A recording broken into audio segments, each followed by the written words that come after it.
One thing that I love about San Francisco is the city of neighborhoods. There's no sort of generic community. Communities are very micro in scale as well as citywide in terms of a progressive community and activism. I want to give two examples of how gentrification has radically changed very different neighborhoods. And I'll start with one that's not as commonly talked about, which is my own neighborhood. I live in Duboce Triangle, Upper Market, Castro, depending on what you call it. This neighborhood has totally gentrified, even in the 15 years or so that I've lived here. And you see how quickly that happens. This area where we're sitting right now, which is in Duboce Park, this neighborhood used to be primarily a Black and Latino neighborhood all the way through the 1960s and 70s, even into the 80s. Today, I mean, the last Mexican-American family in this neighborhood moved out 7 years ago. They were our immediate next door neighbors. They moved down to Daly City. So we have lost a racial diversity, but we've also definitely lost an income diversity in the upper market. That doesn't mean the struggle's over, though. There's a lot of folks here who are renters still. There's a lot of folks here who are living with AIDS and HIV, who don't have extra income and are easily evicted. So the process of gentrification continues even after we've sort of, you know, if you will, whitewashed some of our neighborhoods like the Castro. So the struggle needs to continue.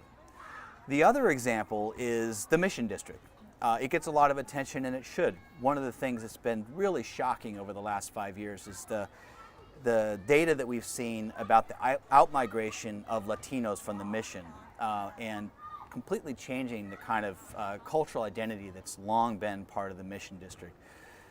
More generally, the Latino and African American populations in San Francisco are declining, and it's troubling. It's hitting the Mission District, particularly for the Latino population, the African American population in the Western Addition, or what we used to call the Fillmore, and in the Bayview. They're declining. And we just, in fact, looked at some numbers from 2010 to 2014, so the last 5 years we're in. I just wanted to show here, while the rain begins, a couple of things that we've recently found. This is a graph of some census data, which very simply I'll show you. These two bars on the left-hand side show the net decline in African American and Latino population over a 5-year period. Dramatic decline.